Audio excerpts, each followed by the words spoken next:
you can't figure out why anyone would even put this in their mouth. The Echiroles chew rosemary all day long. That's right, lavender is part of the mint family.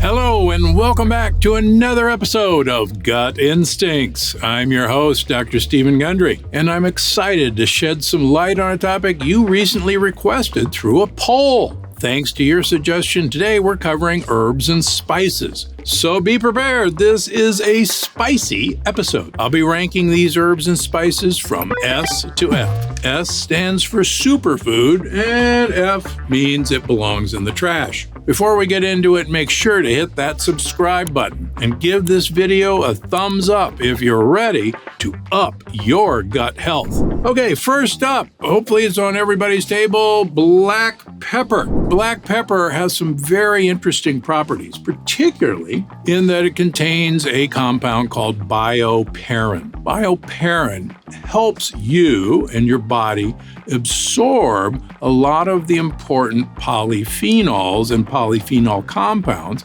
that you eat and that your gut bacteria metabolize for you. So you'll see often that black pepper or bioperine is an ingredient that helps kind of supercharge a lot of your supplements. So black pepper is really, really great. Now, you probably know that I test my patients for sensitivities, food sensitivities, and black pepper every now and then shows up as a troublemaker. That's okay. There's actually a replacement for black pepper that you should know about, and it's called grains of paradise. It was called grains of paradise because black pepper used to be incredibly expensive in the Middle Ages, and a replacement was found called grains of paradise that tastes very much like black pepper, but they also have some really cool compounds that may actually help you lose weight. So, black pepper, I'm giving it an A. It really ought to be used extensively, but just be on the lookout to see if you're sensitive to black pepper.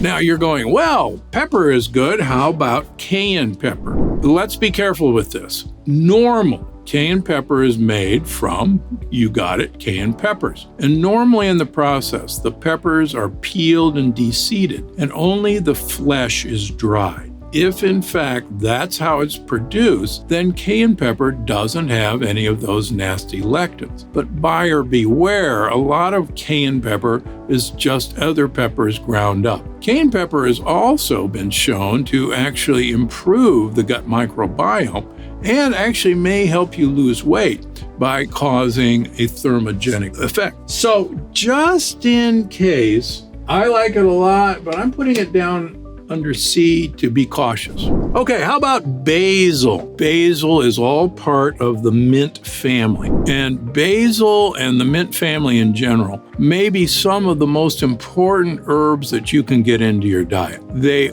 contain phenomenal polyphenols, they feed good gut bacteria, and quite frankly, what would be a piece of buffalo mozzarella without a bunch of basil sprinkled on top? I think basil deserves its place as a superfood. Let's stay on that for a second. So I mentioned that the mint family is, I think, one of the great superfoods. Peppermint is also part of that family, as is sage. Now, sage is called salvia in Latin. Salvia was named by the Romans because it literally was thought to save their lives. Sage, and again, the mint family, the compounds that improve your health, your gut microbiome, are legendary. There are several compounds in the sage family, like red sage, that have been shown to promote longevity and even weight loss. The mint family really gets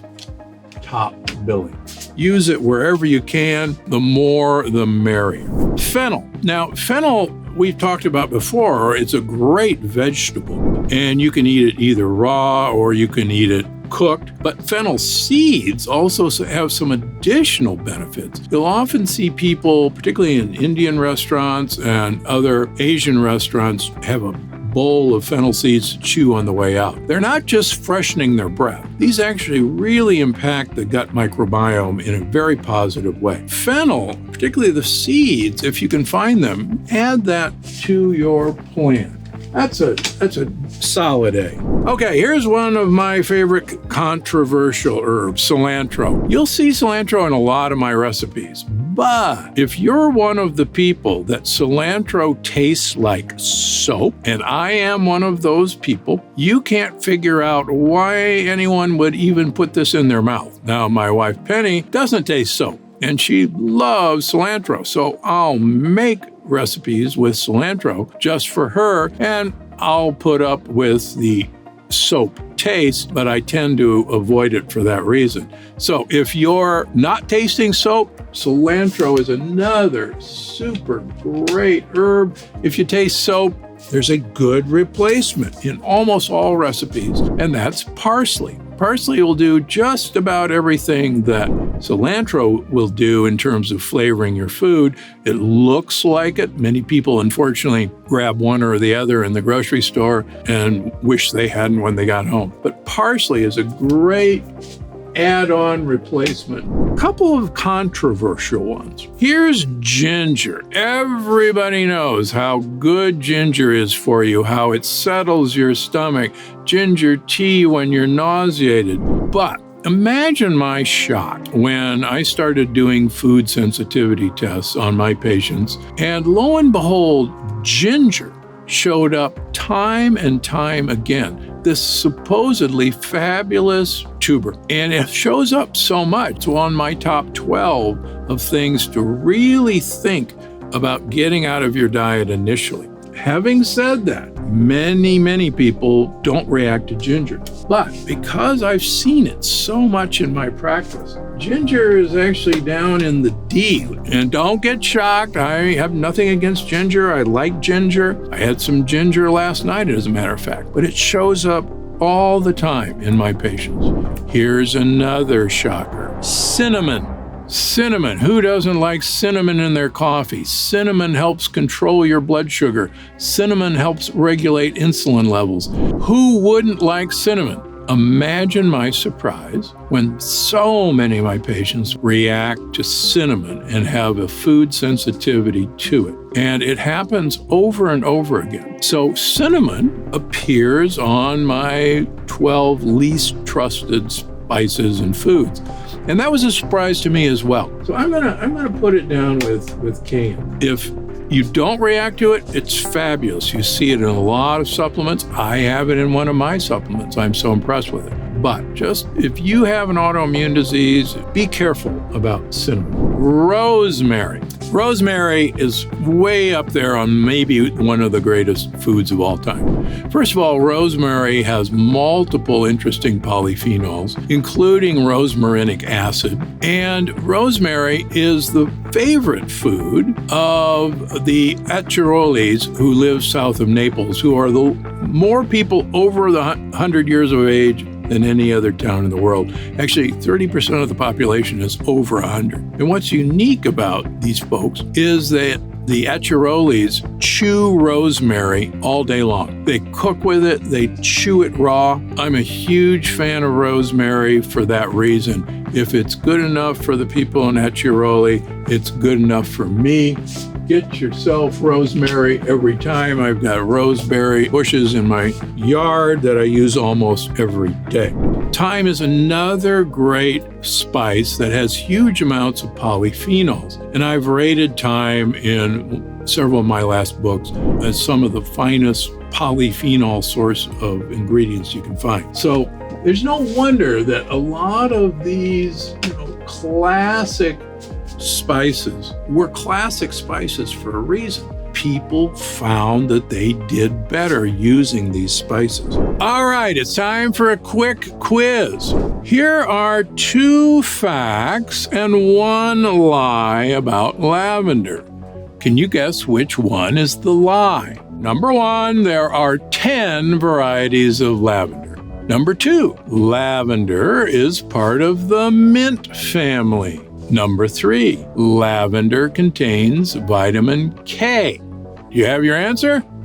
The answer is 1. There are actually over 450 varieties of lavender. Well, they say variety is the spice of life, after all. That's right, lavender is part of the mint family. And you guessed it, lavender joins the other mint members on the superfood list. Lavender has so many uses besides being a great spice. Lavender has been shown to induce sleep, improve sleep. Lavender oils applied to the forehead can actually improve your mood. So lavender is right up there with the mint family. How about curry powder? Curry powder is, again, a mixture of various spices that are used in the preparation of curry, including curry leaves. It usually has black pepper, often has garlic, certainly has a friend that gives it its color, turmeric.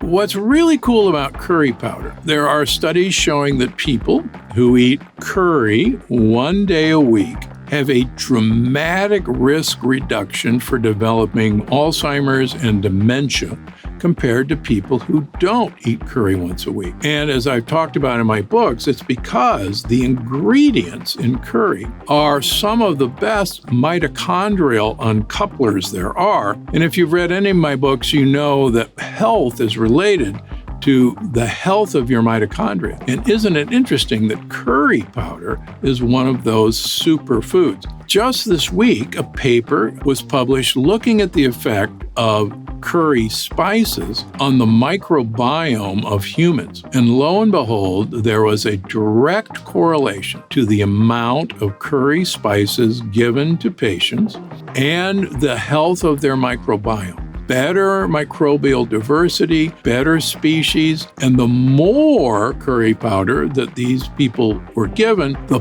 better the result. So, curry powder, we've run out of S-room, but curry powder, talk about improving health, and it tastes great. So what's not to like? So turmeric is incredibly important because of its active ingredient, curcumin. Sadly, turmeric is very poorly absorbed from our digestive tract.